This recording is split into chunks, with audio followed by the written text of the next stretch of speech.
Here we are, ready to talk offense Senior Bowl. Oh, Isaiah. Perfect timing. Hello. Hello yourself.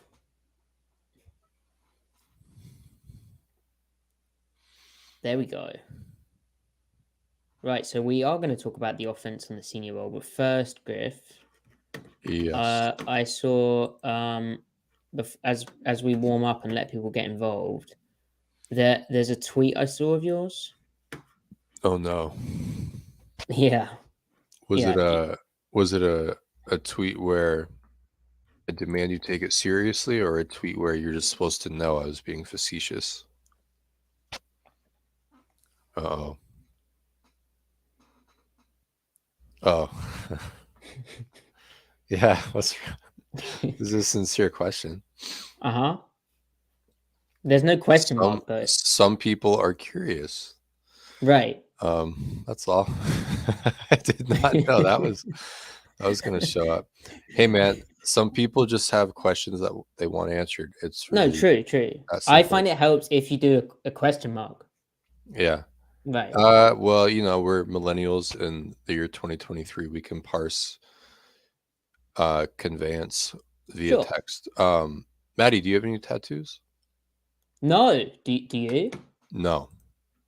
No, I Okay. don't. Well, that's cool. Maybe one of us should have lied for content. That's kind of Yeah. like a dull. If you were to get a tattoo of a Seahawks play call or USC play call, what would it be? USC. Anything Pete Why Carroll. USC? Anything That's a Pete Carroll way. is the point.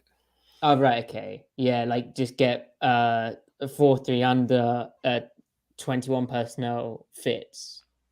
Nice. Yeah. Not Reno. Reno would be cool, right? Yeah, That'd be it would really be. cool. It would be. I was watching 2006 USC Nebraska, which is just 22 personnel ways of playing, like heavy LA, like heavy cover two, and just bringing people to the party. But I also watched 2006 Oregon USC, and that was like so many like 10 personnel spread as hell running back to the trips, speed option, and they had USC had difficulty. Like Did they not? Oregon just ran out of plays when they got into the red zone. Damn.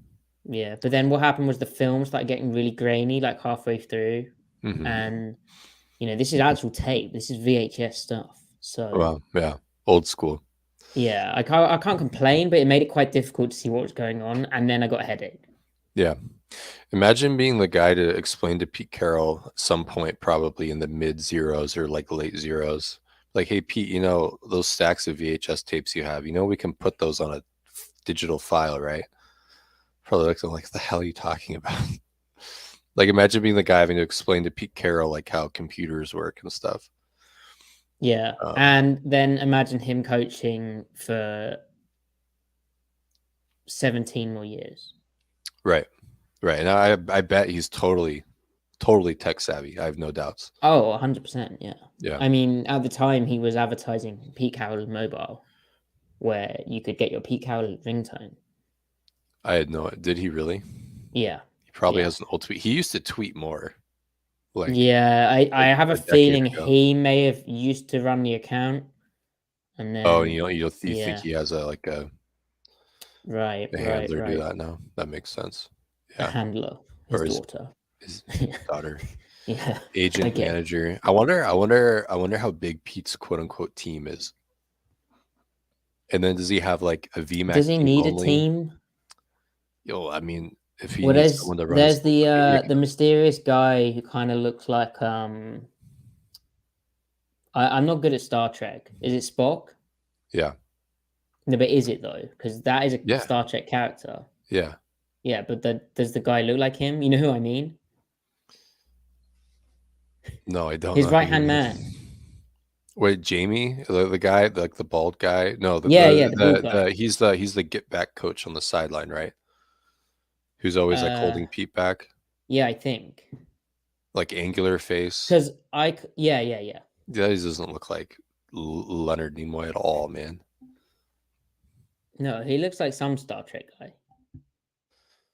You're crazy. You know, the other one, Patrick Stewart. Who does Patrick Stewart play? Oh, Patrick Stewart. He plays Yeah. Picard. I know. I didn't watch the show. Wow. I We're gonna watched get. the original like Shatner stuff All right. years ago, and then I've seen the more recent movies. You're a connoisseur. But I know, no, I'm not. I'm just So, saying I've seen.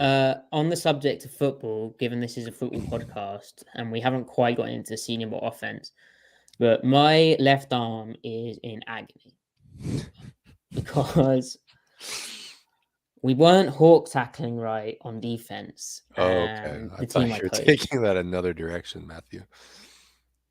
Griffin, get your mind out out of the gutter. I gutter. wasn't talking about that, Matthew. Oh, Jeez, right. get your mind out of the. You get your mind out of the gutter. Okay, Ty's not here to hold us accountable, Mister. Can I see? Lol. Anyway, we weren't hawk tackling right, so I stood a bag up. I hate that. And I hate that. Demonstrated ice through the thighs, added in a roll, but somehow I've like landed completely. I've rolled too soon because the bag's just standing up. There's no player, so there's no physical force holding the bag. So I've rolled too soon in early anticipation because there's no body weight, and I've rolled like all on my left arm. Like put my whole weight on there, twisted it round on really hard, like AstroTurf, and yeah, I've ruined my arm. If like think I've strained it. There's no broken bones, but it like really, it's one. The tweet I made about it was one. It's like, oh no bother, you know, I'll live, but. Really, it's one, it's like, hey, do you know I coach? But two, it's also, hey, do you know I'm a weakling who can't play football? Well, it's good to humble brag. You know, you kind of come at it from both angles. Right. So it's self-deprecation. Right. Like you package what you want to signal to your audience, but you package it with some self-deprecation. It's like, okay, this guy could take the piss out of himself, but I also have to respect him. Yeah, look at this. Look at this fucking loser. Right. Right. But a cool loser. Cool loser. Yeah. Which is what we're all striving to be, I think. Yes. Yeah. I agree. Yeah. Well, thanks, man. Okay. Hi, Kelly. Thank you so much for getting your dad, Joe, watching. What's up, Joe? Hey, Joe. Matty, I have a question for you before we get down to brass tacks. Now, I know you love the Bourne series. I do. You really do. You like espionage stuff. Only the original trilogy. You don't like the Renner Afterthought and then the last, the most recent one. No. Okay, but how do you feel about, by comparison, first off, do you Don't like do this? What? I know you're using the tone you use when it's going to become not serious. Do you like the Bond franchise, specifically the Craig films? The Bond? Yeah, James Bond. Yeah. Well, I'm a bit of a weirdo because, well, we all know that, but self-deprecation. A cool weirdo, though. Yeah, there we go. Because I like James Bond. No, so I really liked like Casino Royale. Yeah. And then I feel they got really lost in I can't even remember the names of the ones after Quantum that. Solace is a stinker. Skyfall was good though. Was it? Skyfall was really good, but then Spectre... I liked how gritty and realistic Casino Royale wasn't realistic, but it felt gritty. Yeah. There was a really long poker game. Like, it was kind of boring enough. Skyfall, the whole... That's the one where they're, like, shooting at the old... the house, right? Yeah. They run away to Scotland.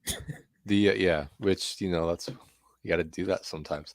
But No, I didn't like that. I liked all the stuff leading up to the climax.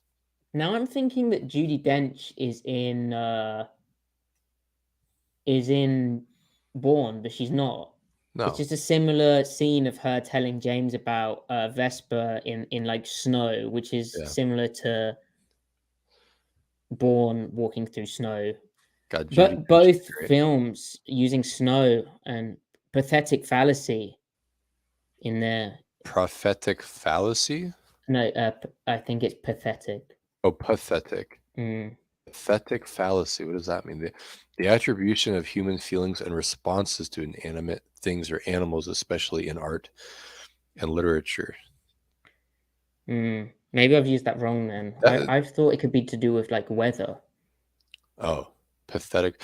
Pathetic fallacy is a very harsh phrase for a term that doesn't feel like a bad thing necessarily. No, it's not a bad thing. Maybe it's just, the connotations we think with the word pathetic and the word just the fallacy. English language. Right. Okay, Big O asked, have any of you watched Drew Sanders out of Arkansas? Not yet, but I watched one play where he looked tiny. So He's narrow, but I've done some preliminary peek on him, and it's like he's a really good football player, but what is he though? yeah, I mean, it's like that's he's like the kind of college blitz inside linebacker, which I don't know if that works in the NFL. Like everyone goes, okay, look at Micah Parsons. yeah, it's like an Anthony Barr thing. Like, what is he? What are you? But then right, I and feel Anthony like, Barr had some really good seasons. oh, Barr was a good player, Yeah, but it was yeah. just like no one knew, is he an edge rusher or is he an off-ball linebacker? And then he ended up settling at off-ball linebacker. Now, Drew Sanders, it's just the biggest question is, can he How play long is he? downfield? Yeah. How big is he? Loves contact. He's good coming downhill, but can he actually cover guys downfield? That'll be the big question that needs answered when digging into his tape, which I haven't done for real yet. So, okay. Now you side skirted the question of would you take the Bourne series or the Craig films, but we need to get on. Bourne. Okay. Yeah, 100%. Wow, you've lost your passion for your country apparently.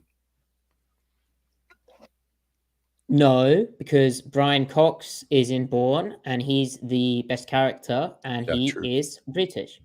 But he does an American accent, right? He plays an American. Well, yes, but he shows the CIA as being bad.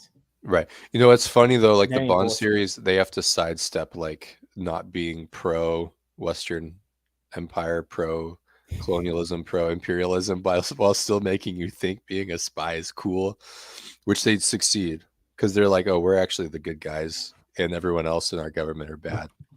Yeah. Anyway. Also, Robert Ludlum, the author, good books, Yeah. And he was from New York. There you go. I was gonna claim him, but can't do that. Oh well, you should read the books. They're good. I once left one on a plane. I was very upset about it. Oh no. I don't know how do you leave a book on a plane? You tell me. You've done it. I haven't. Well, I think what happened was I put it in those nice, behind the seat pockets. Then arrived tired. Then you forgot about it. Yeah, got off the plane. Forgot about the book. Yeah, I find when I leave stuff somewhere, it's because I forgot it too. You know what I haven't forgot though are all the good guards in this Senior Bowl. We'll do that. But Jen said Brian Cox is awesome in Succession. Yes, he is. Yes, agreed. Agreed. Yeah. Okay. Welcome to the Seattle Overload podcast, where it is time for us to do the Senior Bowl, the 2023 Reese's Senior Bowl offense review. We have assigned ourselves, like a scouting department of an NFL team, and to a similar high standard. This ain't Houston. Wow, Houston catching strays. We've assigned ourselves different positions. Griff has taken the big uglies, the interior offensive line. We're going to do it similar to the defensive podcast where we look at primarily Seattle's needs. I looked at wide receivers and running backs. Griff, you also looked at the tight ends because even though tight end feels like it could be a nailed on position for Seattle in the, they've got Will Dissly, they've got Noah Fant, they've got Colby Parkinson. Dissly obviously suffered a weird kind of injury. Fant's on the last year of his deal. Is that correct? Yeah, well, they picked up his 5th-year option, so they're paying him $6 million, which, by the way, is you can get out of it scot-free if you want. Yeah, I don't think you should, but you know, there's a decision to be made after that, after this season, and Right. he's obviously a different level of athlete. And then Parkinson's kind of is what he is at this point. Like he's had 3 years. Yeah. I mean, the only thing is, could like Parkinson handle more volume? Like, I feel like he's like not to derail. Ultimately, the reason he hasn't had more volume so far is obviously because they don't fully trust him to be a consistent run blocker. Like he's had good snaps, but you know, at 6'7", there is always going to be the pad level disadvantage. Despite his improvements in that area, there is still inconsistencies. So yeah, there is a bigger need at tight end than you may think. But obviously, the 3 positions I mentioned before that: interior offensive line, wide receiver, and even running back, with Rashad Penny having a difficult injury again, his contract being expired, then all the depth things behind Kenneth Walker the third. That is an area that again is kind of a sneaky need. So, do you want to start? Where do you want to start? Pick your own adventure, Griff. Let's start with the interior offensive line, guards and center. So Let's. yeah, shall we? So obviously, like the only vacancies on the line, well, 2 vacancies is still a lot technically, but you've got center. You know, Austin Blythe is a free agent / incumbent, depending if they bring him back or not, which you can do for cheap. And then right guard is Gabe Jackson is very easily going to be cut, save some money there, and then Phil Haynes is the natural kind of, you know, incumbent there. I mean, Haynes could turn into someone, you know, if he can be the full-time starter. You know, he'll have compiled enough snaps where you could maybe project or fathom like a leap in play, which happens with interior offensive linemen, or all offensive linemen really. They need the experience to grow. He's had some good moments, of course. But so either way, even with that said, like I wouldn't be opposed to bringing Austin Blythe back. I feel like when he's healthy, which is one question you need to consider when bringing him back, when he's healthy, I feel like he's good enough that if there's good guard play flanking him, that he actually brings quite a bit of value to the team, because I think he can block well enough that with good guard play on either side, he's not a hindrance in any way, with the exception of like pure one-on-ones and pass protection. Like he's going to get overpowered, which is true for most centers, even good ones.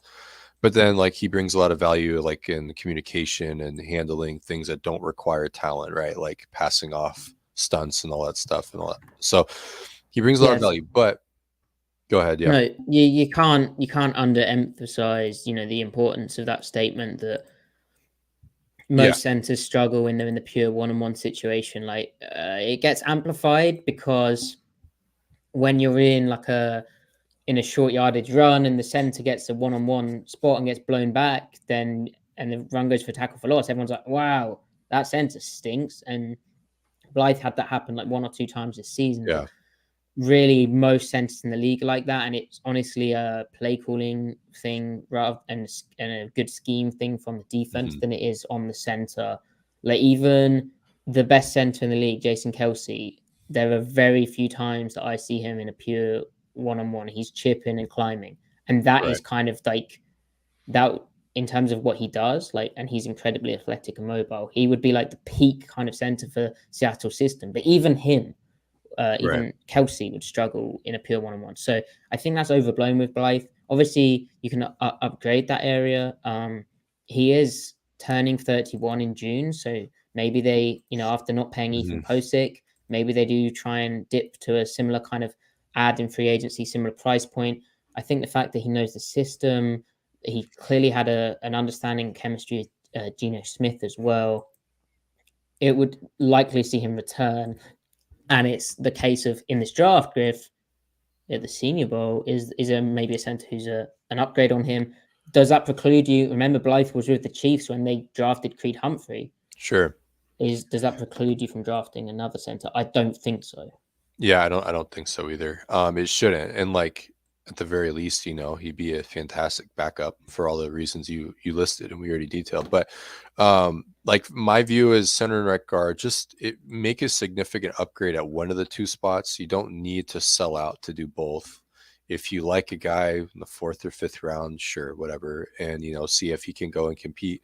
If you look at like how Green Bay drafts, a lot of their starters sit on the bench for a couple of years, and they're like tweeners or like flex guys, and they're picked on day 2, early day 3, and then they eventually get starting reps, and they end up playing a position they didn't play prior, and then it just works out. So I don't mind just throwing things at the throwing darts at the wall there, but if there is one guy that they're gonna look at, like center, like really want to target early, obviously the name that everyone's minds jump to is John Michael Schmitz.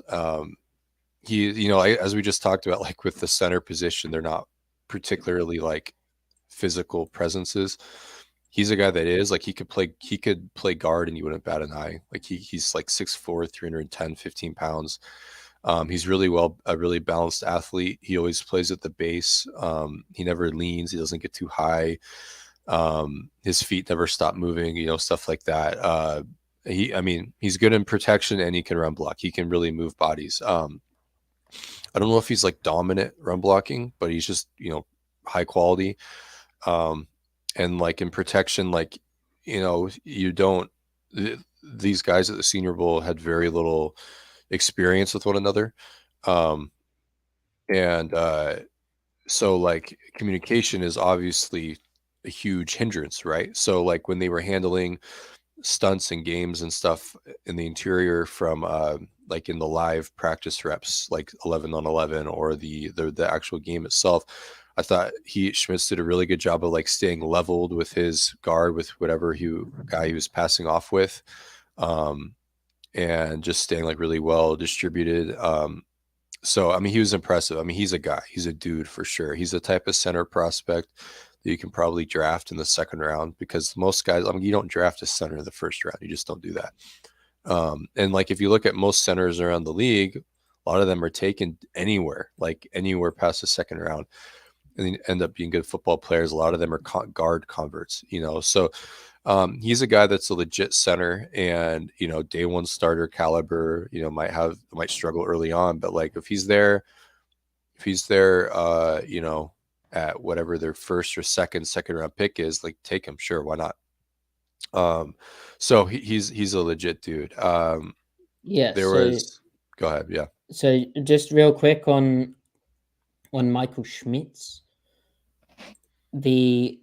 John Michael, the one thing to factor in with him, as you said, big center, 6'3" and 3/8 of an inch, so almost 6'4", 306 pounds.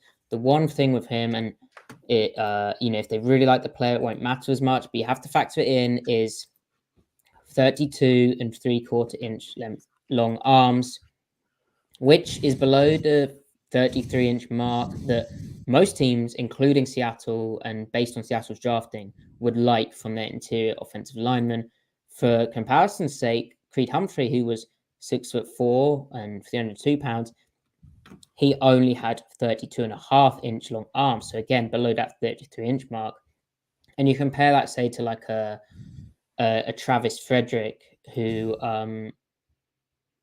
he was 6'4" and he had 33-inch long arms. And I believe Frederick was and obviously tape is more important, but he was back end of the 1st round.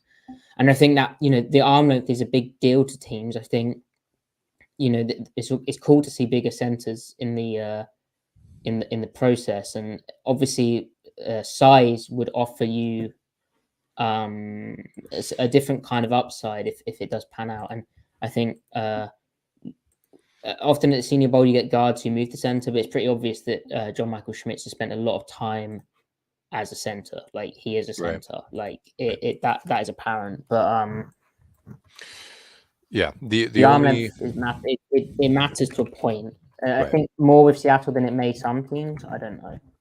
Yeah, it's possible. I think height helps offset a little bit, maybe because centers coming out of their stance, they need to get hands on the guy as quickly as possible. So short arms Right. is not great, but then the height and the fact that he can come out low and he's got just general radius to his body that a lot of centers don't have. Like a lot of centers are 6'1" to 6'3", Mm-hmm. um And Austin Blythe's arm length? 32. 30 and a quarter inch. Jeez, man. So he's Yeah, I out mean, there. and let's remember, like Blythe, like peak Blythe, like 2018, 2019 Rams Blythe was a good center, like legitimately good, like bona fide. So, you can make it work. So maybe his 32-inch arms will be just fine. The only other like on paper red flag is that he's a 5th-year senior. Yeah, so That's turns 24 in March. the other thing to consider. Now, maybe with center, that's a position where, you can kind of take liberties there with the age thing, because it's not like you need to see athletic dominance to project forward. Like we said, it's a position that requires less athleticism than most, or at least overall, athletic thresholds and everything. So, but even so, I don't think that's his problem at all. So, I don't know. I'd be willing to go there with him. The other guy at center, unless Matty, you had any other closing thoughts on one John Michael Schmitz. The other guy at center that really like surprised me to the point where I'm watching him and I'm like, wait, who's this guy? Like I had no prior notion of who this guy was. And he just kept making plays. I mean, a beast. Arguably a better run blocker than Schmitz, and then really strong anchor in pass protection and pretty good feet, like mirroring stuff, was Jake Andrews, 77. I think he was Old Dominion. I mean, that guy's good. Troy. I was confusing him with Joey Fisher, the guard. Jake Andrews is a good center. And I was surprised that he doesn't have more pub as centers go. He's a good player, and at times I thought maybe he might be better than Schmitz even. I need to watch his actual college tape and see, how he is beyond that. But if I imagine he probably goes in the 3rd round, maybe 4th round. But he could be a guy that it like really pops if taken. So, yeah, I mean, he's straight up. He's a powerful dude. Yeah, I believe he moved to center in his senior year at Troy. So he's sort of played at guard spots, kind of moved around the offensive line as well. That makes a lot of sense. He comes out low too, and then he just drives people. And then like his anchor was genuinely impressive, like stalling Benton a couple of times. Keanu Benton, Carl Brooks like tried to like kind of use his rotational power to kind of like slide past him, like get his hips around him, and then he was just unable to be moved. Andrews was, so that was pretty impressive stuff. So then the last guy that I thought is a target for Seattle, everyone else I wasn't impressed with, was what was his name? Saldiveri. What was his first name? I'm blanking on it. Nick Saldiveri. This is your Old Dominion guy. Old Dominion. Yeah, that's who I was thinking of. Based off of his helmet for the Senior Bowl, I assumed he was North Carolina, but I was wrong. Oh yeah, that happened to me as well. Yeah. Yeah. He's kind of a similar concept as Schmidt, just athletically like a rung below him. Like just really clean and solid, good balance and everything. It's and he's a center. He's a center. Well, they had him playing center. Oh, right, because I believe at Old Dominion he was a tackle, and he came in at 6'6". Yeah, so with 33 3/8 of an inch long arms. So for a center, you'd think that would be too long, right? Because leverage is so important. Right. But he comes out really low though, and he makes it work. His problem is that occasionally he'll get bull rushed, and not because I thought he was disadvantaging himself or that he was at a natural disadvantage. Right, like, he's not giving chest. Yeah, it's just that he just doesn't have the play strength. Like he's just Schmitz a little bit taller with less play strength and probably equally quick-footed. But so he's another guy. I mean, Ethan Posick is 6'5", 6'6". He is, yeah. And a tackle convert. Right. And Posick played good football last year and really good football this year. So He's another option. Lee LaRiviere asked about Voorhees. I didn't notice him, or rather, I guess I wasn't impressed by him in the Senior Bowl. But again, it's just Senior Bowl, so I need to actually watch his play, Andrew Voorhees. So beyond that, though, I need to see more. I didn't notice him. Yeah, so that's it at center. There was the other Michigan guy, I think 55, and I saw a few reps and some concerning reps, and I was just like, I don't think he's an NFL starter. Is that Olawatimi?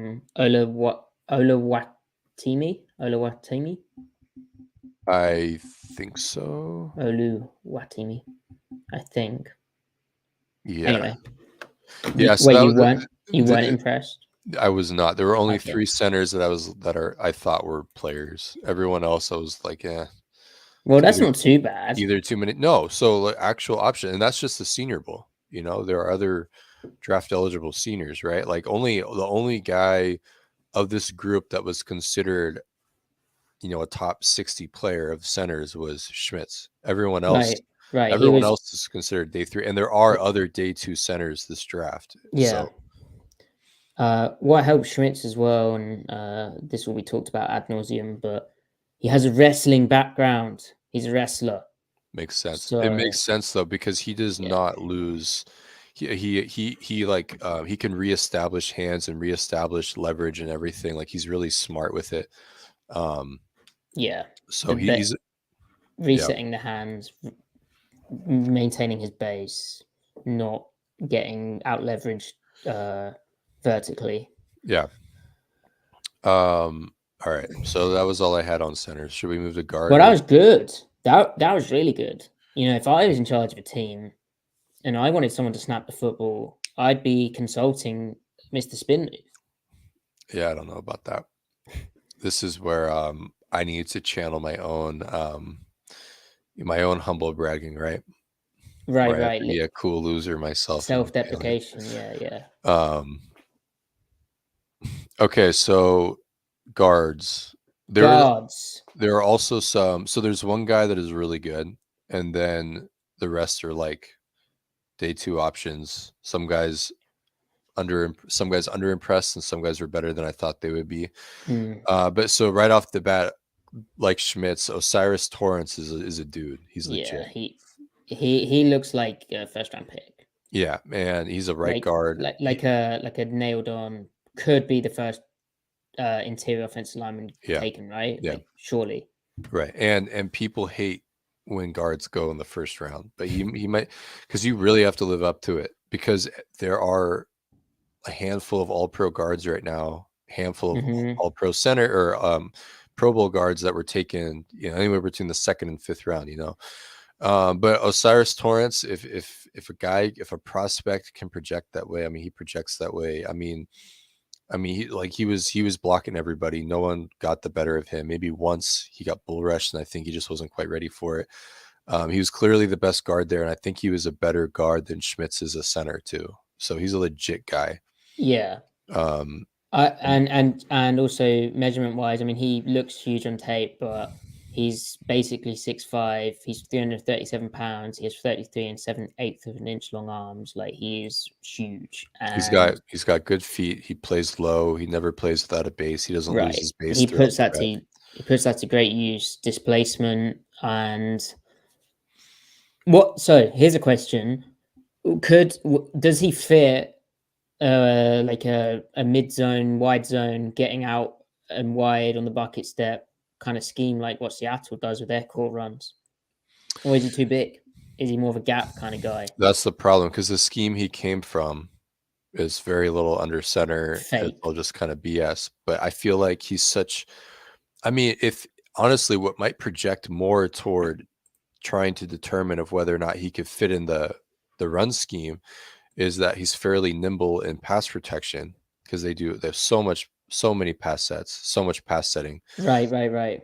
That I think that, he probably could, but he would need to be trained up. Now, would they target a guy that early that really needs to be trained up?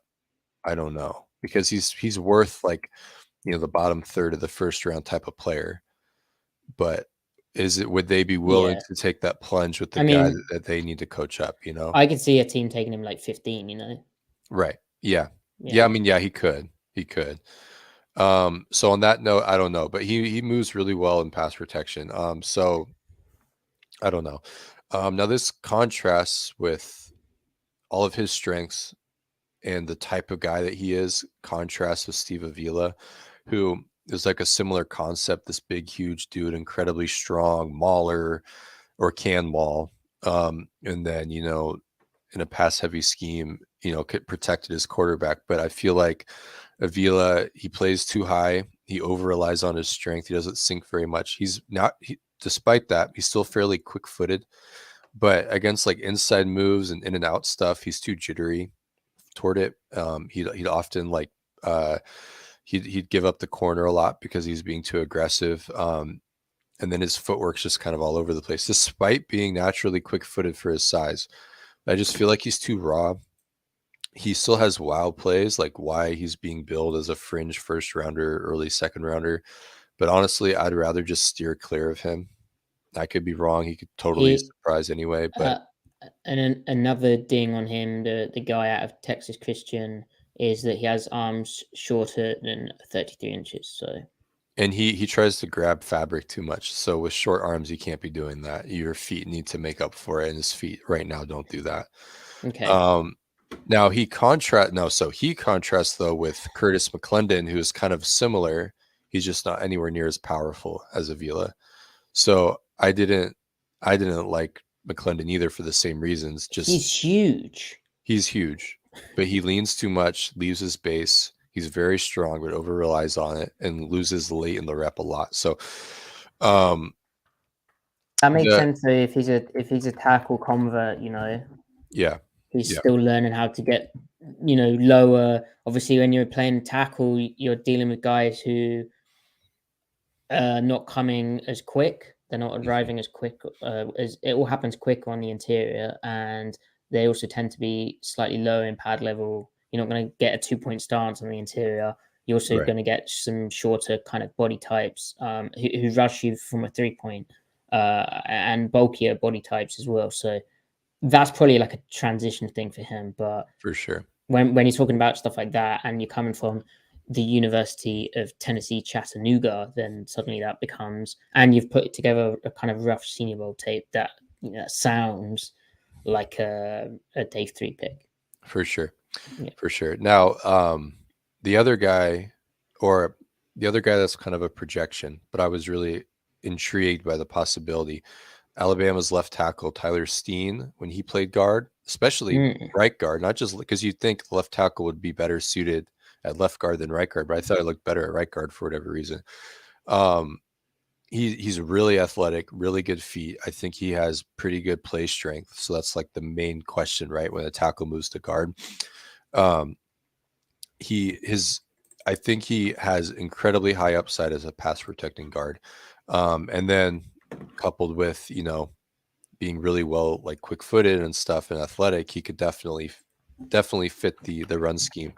The problem though, is that this is just my guess. He's so used to covering so much or having to cover so much ground out in space as a tackle that I felt like he would like, he would accidentally cover too much ground as guard. Like when he's looking to set to a 3 technique, he's not like, he's staying square.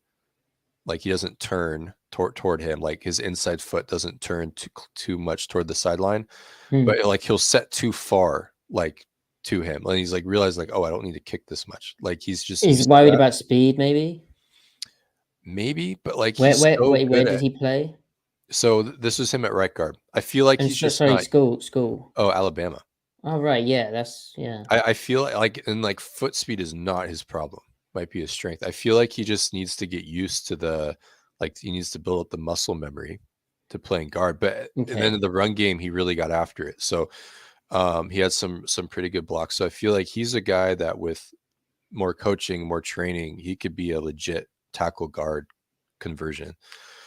So he's intriguing, but The guy that is closer to a finished product and kind of more of a classic guard who really impressed me. I mean, this guy, like, I actually want them to draft him, is Joey Fisher. That guy's good. I mean, he was absolutely moving people. He got bull rushed a couple of times with pass protection, but then he also had some really good reps anchoring against bull rushes from the same guy. And he handles inside moves really well. I mean, I think Joey Fisher is a legit dude. I think That's awesome. Yeah, Because I he's from like him. Shep, like Yeah, West Virginia, small school. That's right. so cool, and he's small as well. So He plays bigger. He plays yeah. bigger. Okay, well maybe I don't know. You don't want to mess around too much, but maybe he's a center. He could be. He Because could be. like 32-inch arms, 292 pounds. A lot of people might, but then also he's from Shepherd, so he probably hasn't had the same kind of D1 style weight regime, weight room facilities, all of that stuff. Interesting, and so technically he stood out as well. Yeah, yeah. I mean, he probably, honestly, after Torrance and maybe Schmitz, he might have had the most amount of like wild blocks. Wow. Now you don't draft a guy because of highlight blocks. You draft a guy because No. of an absence of bad ones. He didn't have very many bad ones either.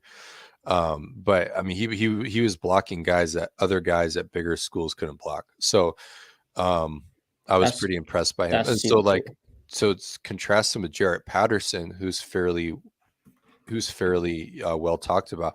He's way better than Jarrett Patterson, unless only based off of the Senior Bowl. Like Jarrett Patterson, I was like, the dude has no play strength. He's getting tossed around. The guy doesn't belong. Straight up. Maybe he wasn't 100% or something. But he has I was 31 and 5/8 inch long arms. There you go. There you go. Now, the last guy is Mosh. Interesting. You're a Mosh. Is it Mouse or Mosh? Well, you are American, and you guys love pronouncing things in certain ways. So I think I'd defer to you. I'd go with Malk. But that would be. But I think it must be Mosh. That sounds very American. I have no idea. I'm just going from the hip. Cody Mosh. So he is incredibly talented. Like he probably has, of all the guys, all the offensive linemen there, he might have the most potential of all of them. Even Schmitz and maybe Torrance, probably not Torrance, but he's really talented, incredibly high effort, capable of all the incredibly like wild blocks. In pass protection though, I bet like offensive line purists, like he is way overconfident in his ability to like cover inside moves, so he will turn to speed rushers like over dramatically, and thinking he can just get his hands on them and kill them, like even not even a jump set, like just a normal set, but then he'll give up the inside, and I feel like it's completely 100% self-inflicted wounds. So I feel like with a good offensive line coach would turn him into a Pro Bowler by year 2, year 3. Like I think he could be to the right situations. But he's just raw, and he's a guard in your mind. I mean, they played him most at guard, and I feel like that's where he's most exciting. He is 6'6", but he can keep the flexibility, like the ability to sink and get low, and the play strength is real. He could be something. So, but like, just if I only could have watched this Senior Bowl tape, I still would have been like, this Joey Fisher kid is the best guard after Torrance. That's cool. But Mock, okay, Lucas Loudon pronounces it Mock.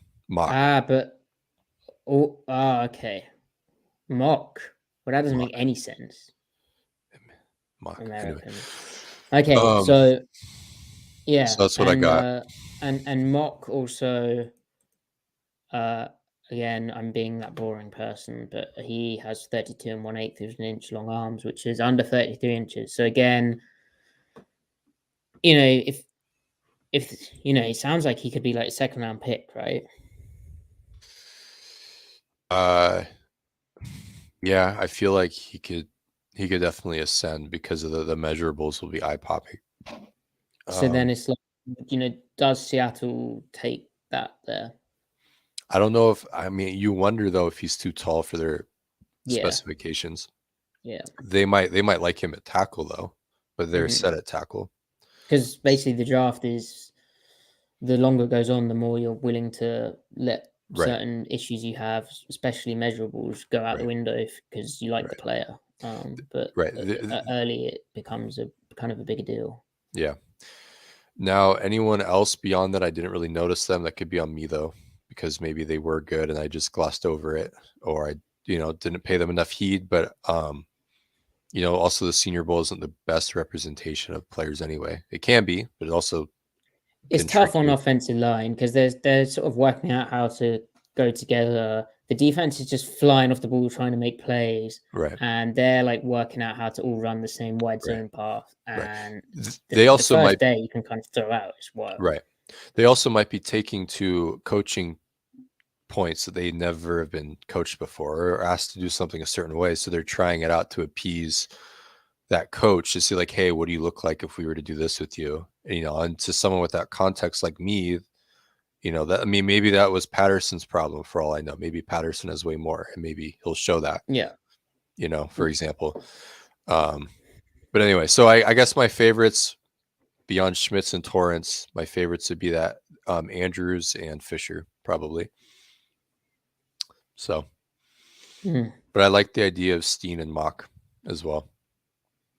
But let's Matty F. Brown, let's shoot it over to you. What did you think about these receivers? Oh. They were playing hard out there. Uh, so there was a lot of small kind of guys. So and that's difficult to evaluate because in the one-on-one drills it is literally designed for them to win, but also they are running around press. They're not beating press. Their release is taking 2.5 seconds, like to get out on the route, which 2.5 seconds is how long it took Chris Jones to beat a double team and get pressure on Joe Burrow, hit Joe Burrow. So you can't do that. There's very specific instances where, say at the goal line, you can run a route which takes a while, and and it's like a fake route basically. But it's unlikely. And you remember Andy Isabella from the Senior Bowl and how everyone was like, Yeah. "Whoa, this guy." And then it's like, well, what does he actually do in the NFL? Like, how do you make that work? Right. And it's difficult. Now, a different example would be like, is there a Tyreek Hill? There isn't a Tyreek Hill, but Tank Dell out of Houston was probably the small receiver who was most impressive. However, he is 163 pounds, and the drill was designed for him. But he was the one who, release-wise, had interesting ways of crossing guys up. Like it was like he was running hopscotch almost. He'd cross his legs past each other, then skip out of there, and he got open pretty much every play. He was also strong-ish at the catch point for a 163-pound guy. But realistically, the small guys, I'm not really sure what you do with them.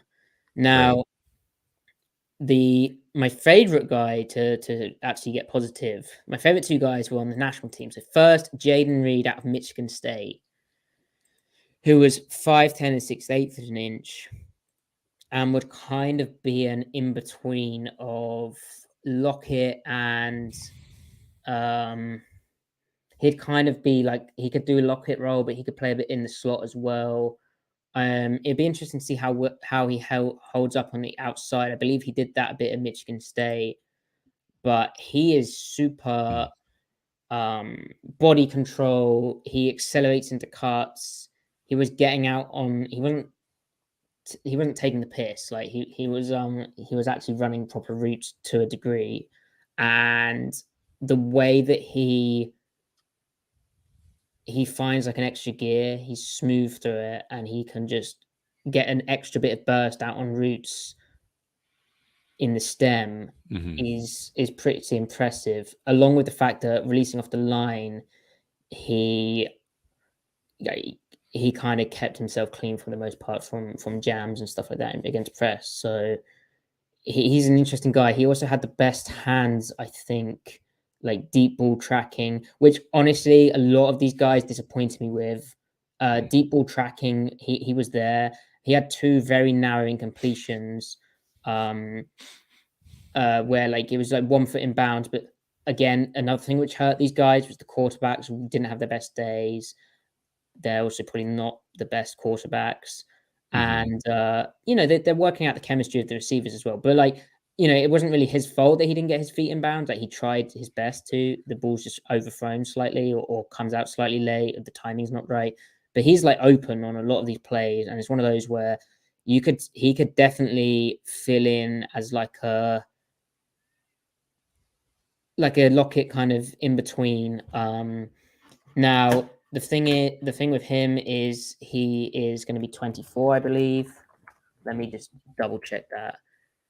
Oh no, he's 23 in April, so not the worst situation.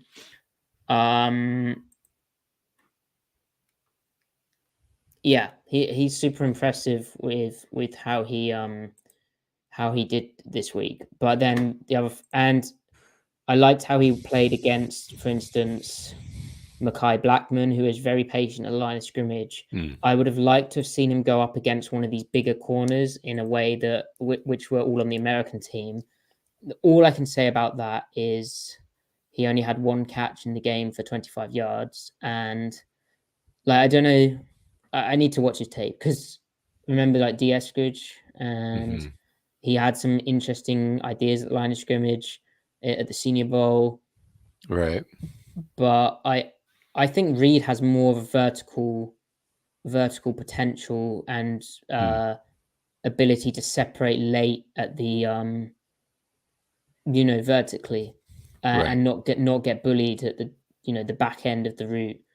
But I need to watch the tape for that, because that was Eskridge's problem, right? And he is bigger than Eskridge. Like, yeah, he's a legit 5'10", almost 5'11". He's 191 pounds, so he's not tiny.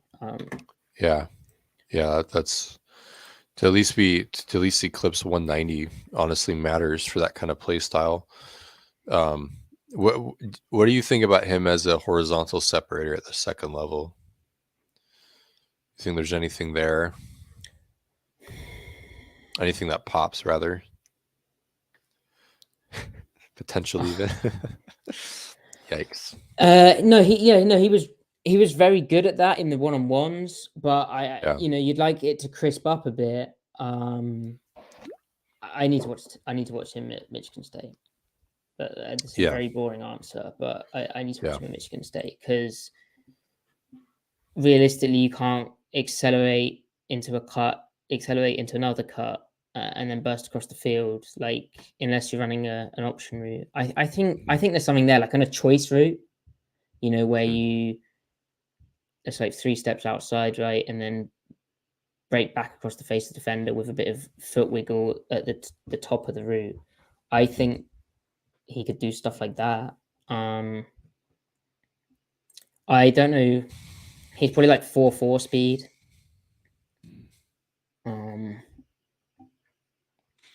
And he was really, really good at Michigan State. His best year was as a junior. I think he had like really, really high production. Then as a senior, it was kind of down a bit, but I think they were kind of a mess last year offensively. Yeah. He's not like a complete burner though. But I mean, based on what we saw at the Senior Bowl, yeah, the horizontal area, the intermediate, there's no reason that can't be a thing. But I don't think it. I'd love to see him run like a race route, like one of those climb behind the linebackers routes, take that chair step and burst across the like what we saw with Ayuk in the wild card game. Like the Robert Woods route tree for him would be very interesting. Right, and we know Waldron wants that guy, and like Lockett can be that guy, but they don't really want to use him that way, or at least to that same extent. I think also part of his Lockett doesn't want to take hits right now. But Waldron wants that skill set. So that's what they wanted Eskridge to be. And maybe he could have, but his biggest inhibitor has been health, right? but they're always going to be looking for that guy. I mean, the Rams, they still draft receivers even though they haven't worked out, but they're still similarly styled. Van Jefferson, Tutu Atwell, different sized guys, but similar, route running ability. So yeah, and Reed was the kind of closest guy to that at the Senior Bowl, I'd say. yeah. It was easy to see how, a lot easier to see how it transitioned to the NFL than some of these other cats. Yeah. Now the other guy I liked. Well, actually, I'll finish with him. But Jalen Wayne out of South Alabama, like 6'1.5", 211 pounds, 31 7/8 inch long arms. He had some stuff as like a halfway, kind of a. He'd be interesting in the slot, but for me, it's like a projection. And he was kind of. He needs some work, but like in the game, 8 catches, 50 yards, led the American team in receiving. He was causing problems for the DBs, and he was going up against in practice against the American team, which is a lot of the longer cornerback types. He caused real issues, for instance, for what's his name?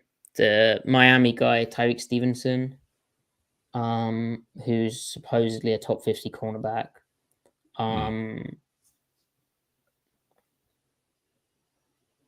But I don't know what I find it very, very difficult to he had a bit of a release plan. He was trying some things. It wasn't, it was straying more towards, you need to clean that up a bit, but there was some stuff there. There was some decent catches. I think he's more kind of more of an outside than an inside, whereas but I would be interested to see him in the slot and see how that kind of looks. Yeah, for sure. And South Alabama, they had that guy. Who was it last year from South Alabama? Yeah, I know. Tolbert. Yep.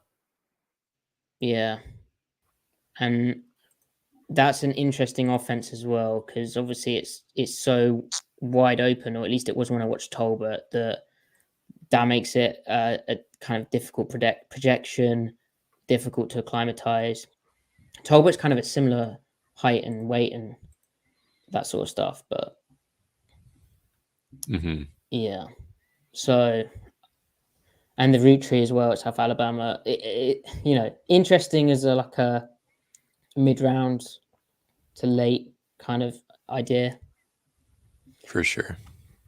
And then the last guy was Michael Wilson out of Stanford.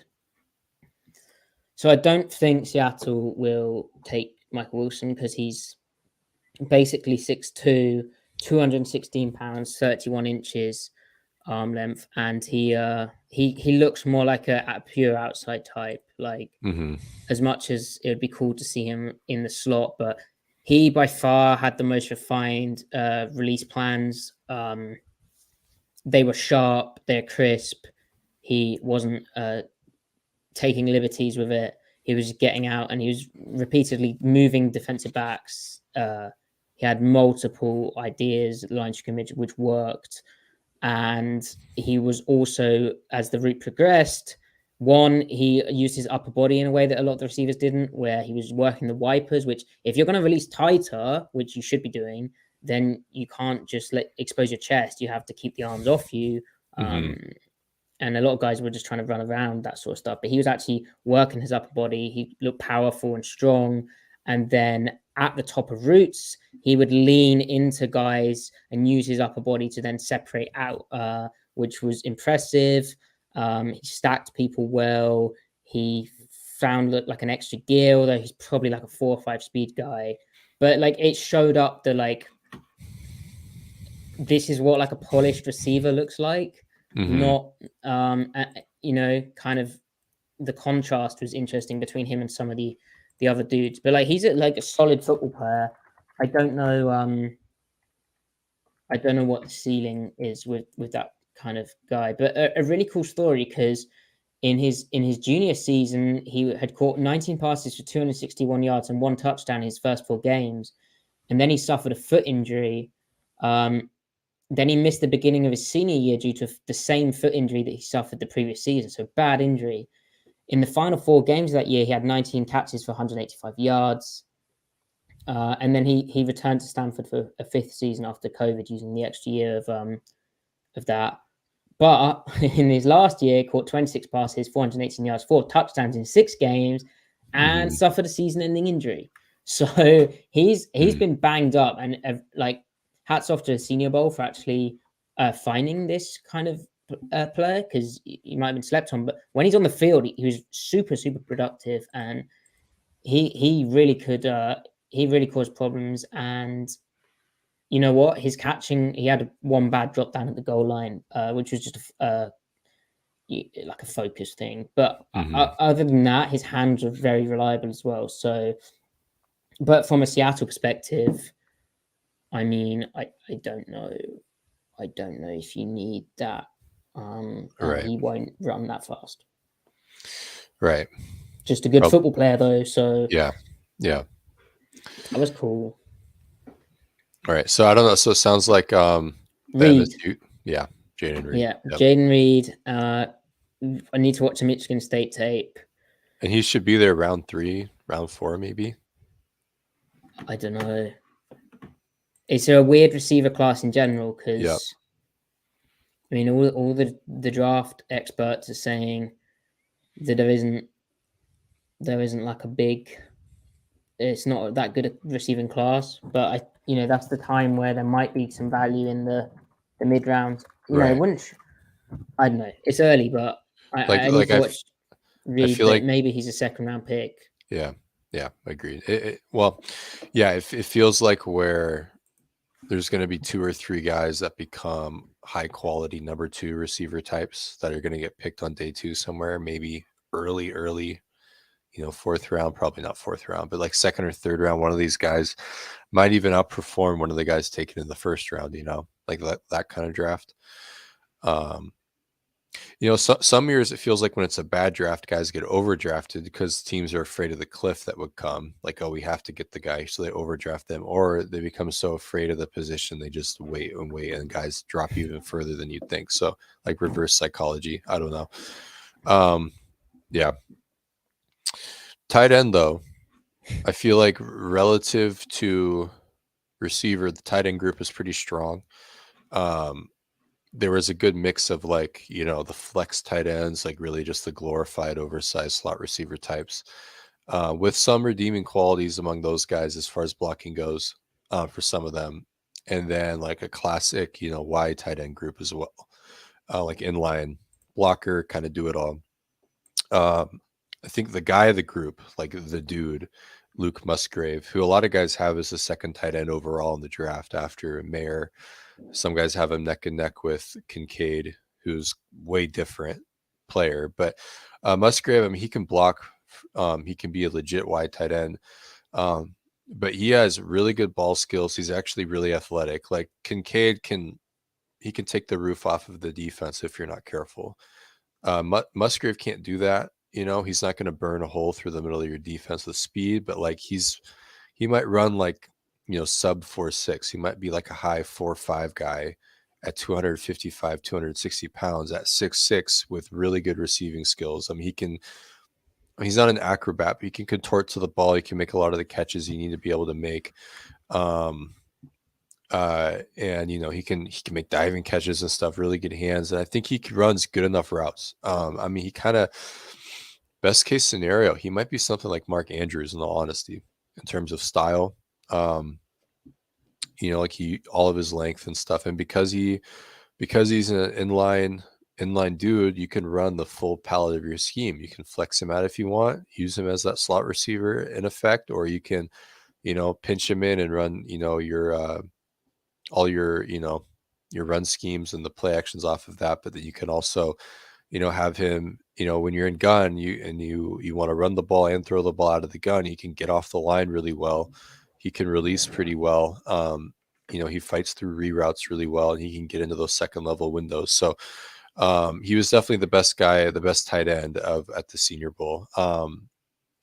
Then the next best version of like the Y tight ends is definitely Payne Durham. And the best way I can describe Payne Durham is that he's essentially like late career Zach Miller, or like the current version of Will Disley.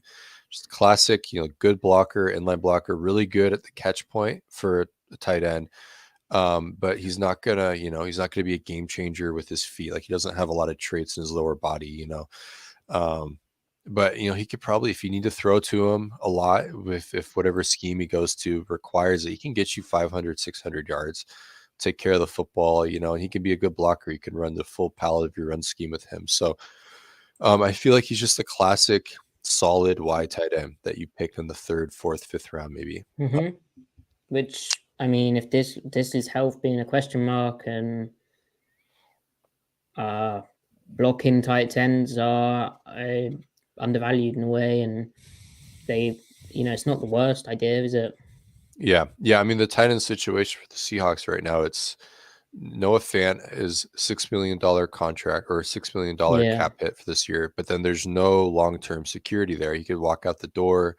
And then Will Disley's health, I mean, it only makes sense to really lean into tight end if you just really love a guy, like early or something.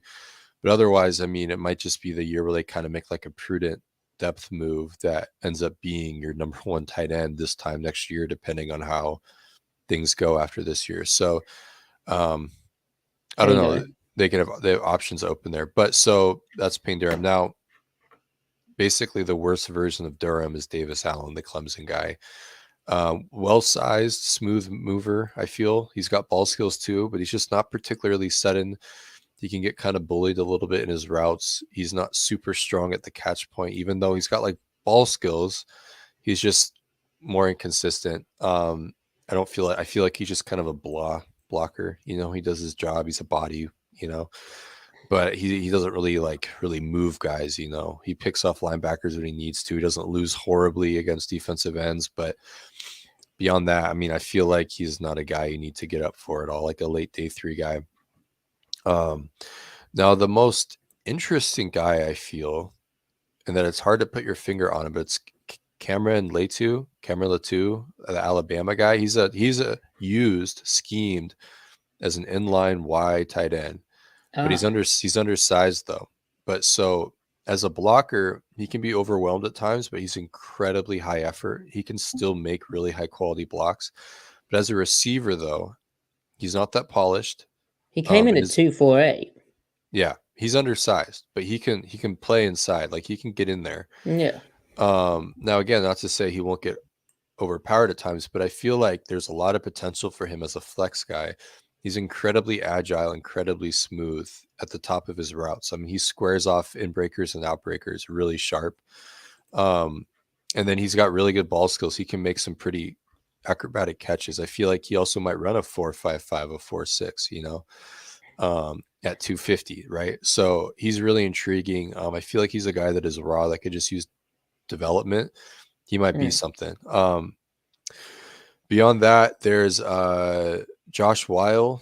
I remember when I was watching him, I was like, oh yeah, I remember him, because I watched a little bit of his tape outside of the Senior Bowl, because when I watched Ritter, I was watching Weil without really digesting it. Yeah.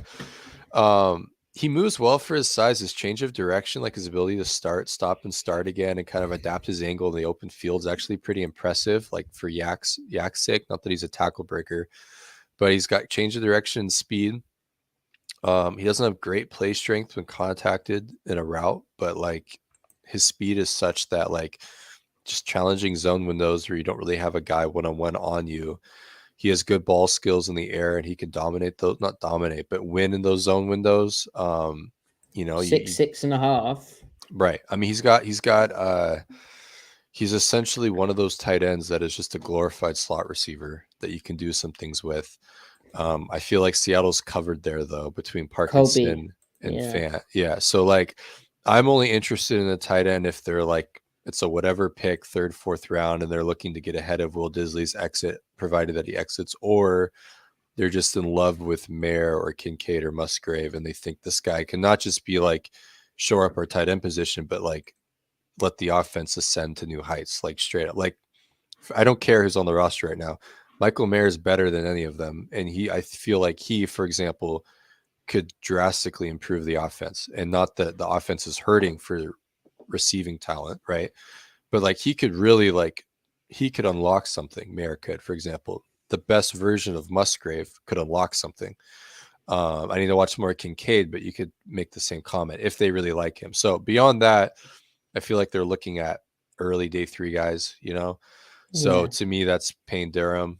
Josh Weil, just spoke about him. Now, Will Mallory to me is just a worse version of Weil. He doesn't have the subtleties of the movement. He's a horrible blocker. Weil is a try-hard blocker, not as good of a blocker as the two. He puts effort in. And, you think about Seattle's scheme, they can live with a tight end that doesn't block super well as most tight ends go, because you're effectively just doing the role of Cooper Kupp or Robert Woods. Just be a body and put all your body into it.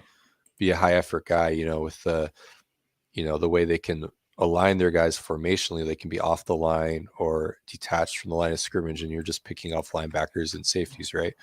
Or block out on the perimeter. Like Weil can do all that stuff. But again, he's just like a depth, replacing tight end 2, tight end 3 on your roster down the line. So, I mean, maybe Mallory's got more potential as a receiver. I just don't feel like he fits them. So for me, it's Luke Musgrave he's a dude. He's a guy that could really improve your offense. Payne Durham is a solid guy that could be a long-term Disley replacement if they want to go there. Cameron Latou is a big question mark, but an exciting question mark.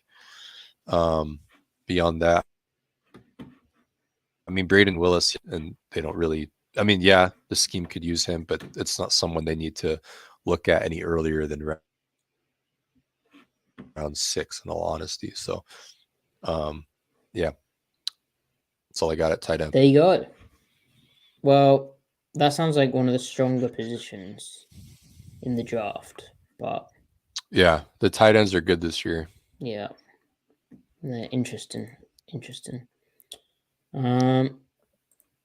Okay, shall we do finish off with running backs? Let's do it. Would you see it running back? Oh, did I mention? Did I mention Jaden Reed's head fakes? I don't think I did. I will. I don't think you did. He does head fakes. He loves a head fake at the top of a route. Nice. There you go. I love a good head fake. Yeah, who doesn't? So the running backs, again, probably one of the most difficult positions to evaluate in the practices, because everyone's still working things out. Then it goes to 9-on-7, and in 9-on-7, the defense only has 7 players, and so that means you can bounce the run out if you want to. And lo and behold, a lot of runs start bouncing out where there would have been a cornerback or the extra safety, and that's frustrating. But anyway, what I saw was, unfortunately, Texas's Roschon Johnson, running back, obviously backed up Bijan Robinson, who is going to be a high pick. But Johnson, why I say unfortunately, because he had a really interesting practice in day 1, and then he left with a broken hand, which he somehow sustained in one of the drills. Mm-hmm. But he looked really good. Like, he's a big back. He's 6 foot, 225 pounds. And just the way his pad level, the way he was hitting the hole, his footwork, that was intriguing to me. Like, I don't think he has top end speed, but I think there's something there. Mm-hmm. As like kind of a power, running counters, where he impressed me, where keeping that path really tight. And unfortunately, didn't get to see more of him. Then Cameron Peoples out of Appalachian State. He's an even bigger back. He's almost 6'2", which gives him an advantage in pass protection because he has 33-inch long arms, which is crazy for a running back. But not only that, he absolutely dominated the pass protection drills. So like he messed up one rep like against the linebackers in a situation where they're in a lot of space. Like it's not like pass protection in a game. They're having like there's no timer really on the drill, and Peoples was out there like just locking guys up like the whole time. So very impressive. And it wasn't just arm length. Like he had a very good footwork.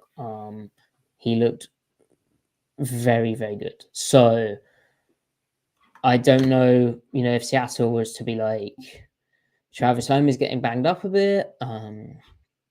We could do with a pass protection competition. Like, I don't know if Peoples will get drafted. Like, I'd draft him off his pass protection. He's like a day 3 pick. He's probably like a 4 or 5 speed guy. He's a 4 or 6 speed guy. He's like a slasher when he runs. He is tall, even though he does his, he obviously tries to get pad level. But yeah. And again, Johnson is probably like a day 3 pick, but interesting to me. And then the other guys I didn't see that much of, but again, it's difficult to evaluate them in the practices. I know that. Is it Evan Ho out of Northwestern? I know that in the game he ended up going off. He had 74 rushing yards off 10 carries, so good for him. But in the practices, a lot of his runs were bouncing to no one, which like if it's duo and the mic comes down, then you bounce in the run. But like in terms of I don't know how much to evaluate of that. Like he has some burst. He's a smaller back. His pass protection wasn't very good. Yeah. So yeah, not much from the running backs, I'd say, but maybe I'm being harsh. What happened to our beloved Senior Bowl? Well, no, the draft Senior does Bowl's start great. in the draft starts in Mobile, baby. It does. Word on the street. There were some good players. I just feel like some people stepped out because they didn't, want to, like the whole bowl thing, like the same logic. The quarterback situation really does change practices. Yeah, for sure. But like to Hull's credit, like his first, I'm just watching now. His first carry in the game was a 24-yarder where rather than bouncing duo, he just hit it right up the off the tight end block, right up the middle. And he's like the classic Senior Bowl. Oh, he got rocked at the end. Okay, enough. I'm done. Senior Bowl done. So to conclude our offense and defense, from what you can remember, both podcasts, is there a guy or 2 or 3 that if drafted from all that you saw, any position, that if the Seahawks were to draft them would elicit from you a hip hip hooray and a jumping heel click simultaneously? Yeah, so I mean, I kind of like mouthed my way around Jaden Reed out of Michigan State, but like, yeah, I think he has enough. I think he has enough physicality. Like he brushes guys off. He's able to position his body in a way that he's like kind of boxing guys out, even though he's smaller. I don't think he'll get. It's just annoying because I wish he'd been on against the bigger cornerbacks because then you'd have seen it. But yeah, I need to watch him a bit more. But like that would be a really interesting pick. Really interesting. Yeah. Makes sense for them. And he had like a big catch. His catch in the game is on a crossing route, and again, it's like it's poor man coverage, but yeah, he still dusted that guy. Yeah, and is it Diane Henley? Diane? Yeah, Diane. Yeah, I should. That's Diane. Disrespectful. I should have looked that up. Yeah, Diane. He, I don't know. Yeah, fine. That'd be a hip hip Yeah. hooray because I think that's a good linebacker who has like crazy kind of short area suddenness and ability to like be agile to avoid a block. You know, he was completely right in the run fits. Don't think he's slow. Think he's a crazy good one-on-one coverage guy. And I think with the way Seattle plays cover three, now there's less, and also having Jordan Brooks, you don't need someone to be able to turn and run with a fast three receiver turn and run back. It's more about being able to come, almost get into one-on-one situations on the checkdowns and the Right. intermediate routes, and you kind of get matched up on guys into that intermediate middle rather than going down deep with them. And I think he'd be really good in those areas, like this. So him and him and Reed, and who else did I watch? Corners. Julius Brent. Yeah. Julius Brent's out of Kansas State just because he like actually wants to knock people over, and it would be really fun. But I don't know if they want another tall guy. I think they'd probably go for a smaller guy who can run a bit more. But Yeah. But if they're probably looking third, fourth, fifth round there with him, right? So yeah, why the hell not? yeah, Because they need depth, if anything, right? I would enjoy that. And I guess the halfway house in the corners is Rush is like an in between of Stevenson, who's a really good athlete, but technically was really poor. Yeah. And then Rush was like pretty, like he had up and downs in technique, but there was some patience there, and he could move. And then but he's light. And then Brent's was huge, but just the long speed, I'm not sure. And very patient as well in Sure. press. And I would like to see him taught or using a technique where rather than inching off at the line of scrimmage, he's standing in there and like punching the crap out of people. Obviously, in a one-on-one drill versus wide receivers, you have the whole field to work and they're running stupid routes. That's not really going to do you well because it's more difficult. So Right. he did do a bit of that. So yeah, he's a player to watch. Yeah. Okay. That was a long ass answer. Okay, how about you? Oh, what might draw for me a simultaneous hip hip hooray and jumping heel click, you ask? Yeah. I mean, like getting rid of the obvious, like, yeah, if they came away with this draft with Schmitz or Torrance, that'd be sick, right? Because they're good players. But beyond that, this right guard from what's his face, that D2 school, Shepherd. He's good, man. I keep mixing up his name with the center. Joey Fisher, right guard. If they get him in the 5th or 6th round, I think he can play. I think he can be good. So he's my guy.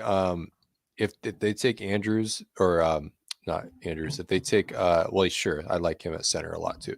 But I mean, if they want to take Luke Musgrave early, then like they're doing so with the statement like we think he can be, Mark Andrews. We think he can be something close enough to Kittle or Kelsey type impact, where like you can throw this guy 100 times if you want, and he can tip the scales a little bit in junction with Tyler and DK. Then sure, because that means that they're embracing the concept of what he could be, right? Like it's in signaling like we think he can be a fixture on the offense, as opposed to just like, hey, a nice player that we got, then okay. But I mean, like if you're going to go that route, I would rather go the Mayer route. So that's just me personally. I really like Michael Mayer, even with his relative athletic limitations. But that's a tease. Yeah, but my answer is the right guard. Josh Joey. It's Joey Fisher. Joey, man. Joey Fisher. I love him so much, but I can't remember his name. Joey Fisher. I like him. He's a dude, I think. So he can bench press 500 pounds. That makes a lot of sense. Now it's funny because like that probably like the bench press doesn't translate as much to the football field as you'd think, but that totally squares. He's tossing guys, and it's not just Shepherd D2, right? He was a right tackle. So again, there's that the fact he was so impressive moving inside, and he hasn't done that really. And he's not just like some try hard like small school meme, like Who's that center that the No, Broncos drafted? no. I have to defend Who's him. actually good? Quinn Miners. Yeah. No, like this guy, he doesn't just go for like the in the Senior Bowl. He wasn't just going for like, you know, the highlight clip type blocks or like, oh, they finished, you know, like that sort of thing where they take him to the ground. It's snap after snap of just moving people. And then he was a lot better in pass protection than the way he was spoken about headed into it. Because I read a couple like pre-Senior Bowl reports. His feet were really good. He anchors. He didn't give up the corner. I think he got bull rushed once when he like misread that the guy was going to power back at him because it was a speed rush. I think he's a dude, though. I think he's a complete player. So Joey Fisher. That's so cool. And the fact that, you know, the level of competition, no disrespect to D2, but the level of competition going up, you know, that, and the fact he looked like he was okay. I mean, that is very cool. Yeah. Yeah. I'll have to watch him. I'm excited. Okay, there you go. All right. Well, one thing with the tight ends is it was somewhat surprising that Noah Fant wasn't.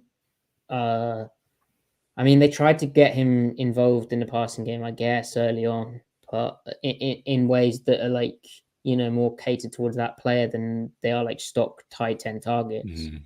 And like, you know, maybe there's more there. He just doesn't quite have the target share, but like, yeah. But the way that tailed off was like somewhat surprising. And you know, if you're drafting a first round tight ends, okay, they can block well, they can just be a cog in the offense, but you would also like to see them get a bit of a target share, right, and be able to justify that. Yeah. And you know, is it a Waldron thing? Probably not. Like Gino showed a propensity to target tight ends, but like, you know, we envisioned like tight end choice routes, you know, Yeah. lining them up out wide or getting them matched up on a linebacker.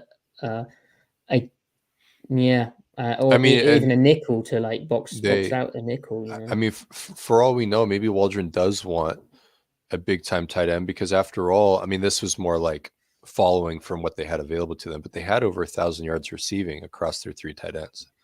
You know, they had 100 targets. They did, yeah. So it was just distributed evenly.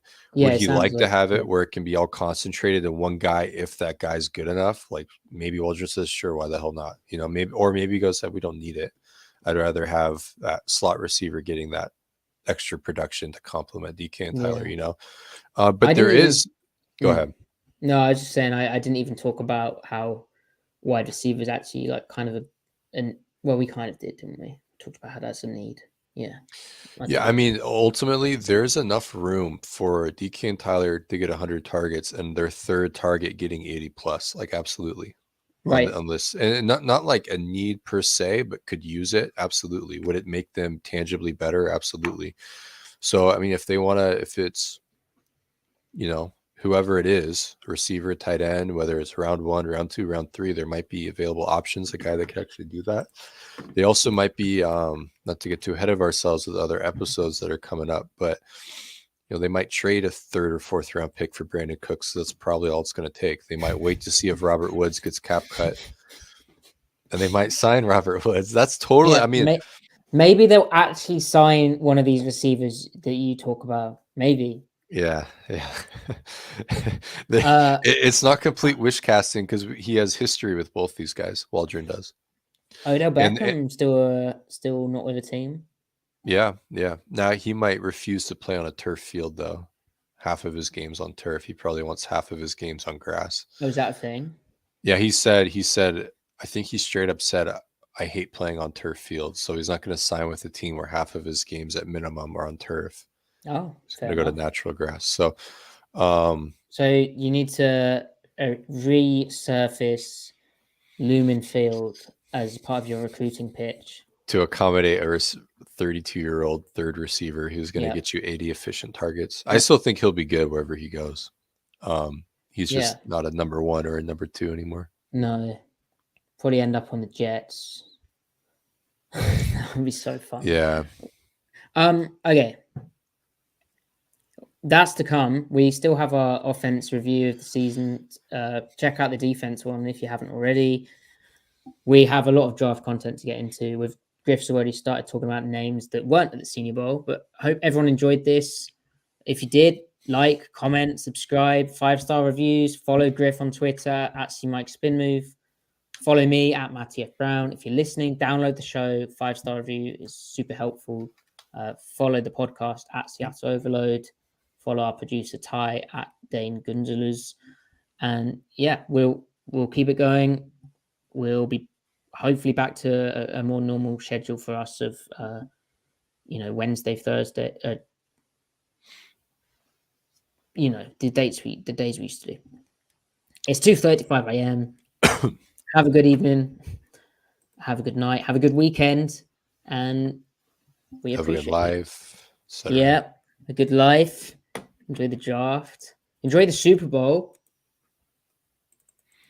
Yeah, if you want. Yeah, or don't. You certainly don't have to enjoy the Super Bowl.